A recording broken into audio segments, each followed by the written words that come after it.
सच है विपत्ति जब आती है, कायर को ही दहलाती है। सूरमा नहीं विचलित होते, क्षण एक नहीं धीरज खोते। विघ्नों को गले लगाते हैं, कांटों में राह बनाते हैं। मुँह से न कभी उफ कहते हैं, संकट का चरण न गहते हैं। जो आ पड़ता सब सहते हैं, उद्योग निरत नित रहते हैं। सूलों का मूल नसाते हैं, बड़ खुद विपत्ति पर छाते हैं।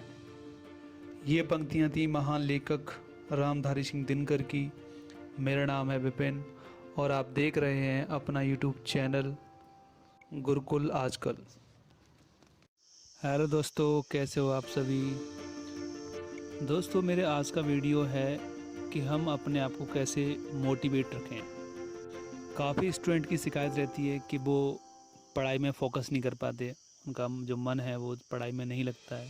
तो इसी विषय को लेके आज मैं बात करने वाला हूँ। तो चलो दोस्तों, स्टार्ट करता हूँ। पढ़ाई में मन न लगने के बहुत सारे कारण हो सकते हैं, तो मैं नंबर बाय नंबर आपको समझाता हूँ कि क्या क्या कारण हो सकते हैं। पहला कारण हो सकता है कि शारीरिक कारण, यानी हमें कोई बॉडी में प्रॉब्लम है, हम थोड़े से बीमार रहते हैं या ऐसा कुछ। दूसरा कारण हो सकता है कि हम पढ़ाई से ज़्यादा दूसरी चीज़ों में को इम्पोर्टेंस देते हैं, जैसे स्पोर्ट्स हुआ, फैमिली के साथ ज़्यादा एंजॉय करना, घूमना फिरना, मूवी देखना, ये सब। ऐसा करते रहने से हमारा मन जो है वो पूरी तरह से पढ़ाई में नहीं लगता है। तीसरा कारण हो सकता है कि हमारे घर की कुछ परिस्थितियाँ इस तरह की हैं, यानी हमारी फैमिली हमारा सपोर्ट नहीं करती है। उन लोगों की वजह से हमें तनाव रहता है, या हम जब पढ़ने जाते हैं तो वो हमें डिस्टर्ब करते हैं। और चौथा कारण हो सकता है कि हम तनाव में रहते हैं, हमने तनाव लेना स्टार्ट कर दिया है। हम अपने आप को हीन भावना की से देखते हैं और हम ये सोचते हैं कि ये पढ़ाई लिखाई हमसे होगी नहीं, हमारा तो मन नहीं लगता। तो इस तरह से बहुत सारे रीज़न हो सकते हैं जिसकी वजह से एक स्टूडेंट को पढ़ाई में मन नहीं लगता। दोस्तों, अब पढ़ाई में हमारा मन कैसे लगे, इसके टिप्स बताने से पहले कुछ बातें मैं आपसे शेयर करना चाहता हूँ। सबसे पहले मैं ये बताना चाहता हूँ कि हम जो हैं प्रकृति की सबसे बड़ी क्रिएशन है। हमसे किसी का मुकाबला नहीं है। हमारे अंदर क्षमताओं के भंडार हैं। ऐसे स्टूडेंट्स जो अपने आप को कम आंकते हैं या अपने आप को बहुत ही गिरा हुआ समझते हैं, मैं मानता हूँ कि ऐसे लोग अपने आप पे अन्याय करते हैं। देखो दोस्तों, अगर हमें ये जीवन मिला है तो हमें यहाँ पे अपना कर्म करना ही है। बिना कर्म के, सच बताऊँ तो तुमको कुछ भी हासिल नहीं होगा। कर्म करना ही पड़ेगा। बिना कोई काम किए कुछ भी हासिल नहीं होगा। बिना काम किए हम निठल्ले हो जाते हैं, हमारा दिमाग मंद हो जाता है, हम अस्वस्थ हो जाते हैं। और कुछ ऐसे। इसी संदर्भ में राष्ट्रकवि मैथिली शरण गुप्त ने कुछ पंक्तियाँ कही हैं, मैं तुम्हें सुनाता हूँ। नर हो न निराश करो मन को, कुछ काम करो, कुछ काम करो। जग में रहकर कुछ नाम करो, जग में रहकर कुछ नाम करो। यह जन्म हुआ किस अर्थ अहो, समझो जिसमें यह व्यर्थ न हो।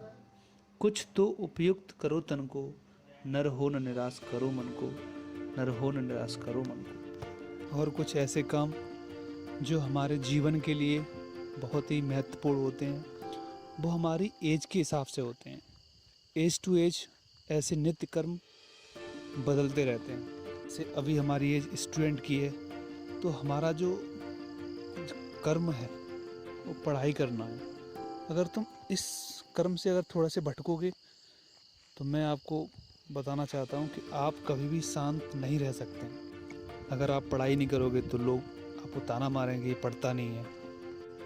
और जब इस तरह से चीज़ें चलती जाएंगी तो एक टाइम ऐसा आएगा कि आप पूरी तरह से डिमोटिवेट हो जाओगे, हताश हो जाओगे, अपने आप से भरोसा खो दोगे। और ये स्थिति बहुत ही बुरी होती है, और यही वो चीज़ है जो हमें अकर्मण्य बना देती है। और जब बिना कोई कर्म या कार्य किए हुए हमारा यहाँ पे जीना संभव ही नहीं है, फिर क्यों ना कुछ निर्धारित काम किए जाए। सपोज जैसे हम स्टूडेंट हैं तो पढ़ा जाए, पूरे मन से पढ़ा जाए, पूरी तन्मयता के साथ पढ़ा जाए। इस एज पे तुम बिना पढ़ाई की और बाकी चीज़ करोगे भी क्या?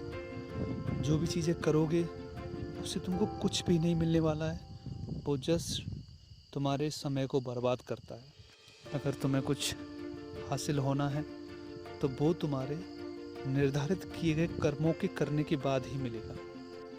तो आओ दोस्तों, मैं तुम्हें कुछ टिप्स बताता हूँ। इस टिप्स को फॉलो करके आप पढ़ाई में अपने आप का मन लगा सकते हो। पहला टिप्स है कि आप अपने आप को थोड़ा सा संतुलित रखें, बैलेंस रखें। कुछ स्टूडेंट ऐसे होते हैं जो कंटिन्यू ज़्यादा पढ़ते हैं, पढ़ने पे ही पूरा फोकस कर देते हैं।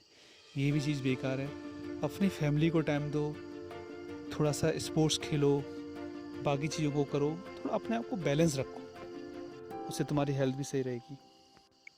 दूसरा टिप्स है कि आप अपनी हताशा को त्यागो। ये सोचना बंद करो कि मुझसे कुछ नहीं होगा, मैं कुछ नहीं कर पाऊँगा।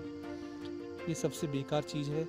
इस चीज़ को बिल्कुल ख़त्म कर दो और ऐसा फील करो कि आप प्रकृति का एक हिस्सा हो, आप अपने आप में यूनिक हो।